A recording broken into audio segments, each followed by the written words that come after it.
আসসালামু আলাইকুম ভাই ভাবি, কি অবস্থা সবার? আশা করি ভালো আছেন। আমিও আলহামদুলিল্লাহ আপনাদের দোয়া ও আল্লাহর অশেষ রহমতে অনেক ভালো আছি। তো চলে আসলাম বরাবরের মতো নতুন একটি ভিডিও নিয়ে।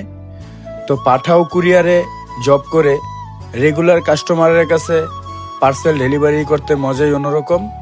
ওদের সাথে বেশি কথা বলতে হয় না, ওরা সব নিয়ম কারণ বুঝে জানে, তো তাদের সাথে বেশি পেঁচাল পারতে হয় না, তারা দেখে শুনে পার্সেল রিসিভ করে নেয়। তো আমার জন্য সবাই দোয়া করবেন। আমার ভিডিওগুলো যদি আপনাদের কাছে ভালো লাগে লাইক কমেন্ট শেয়ার করে পাশে থাকবেন। আমিও দোয়া করি আপনাদের সকলকে যেন আল্লাহ নেক হায়াত দান করে। তো ভালো থাকবেন সবাই। আসসালামু আলাইকুম।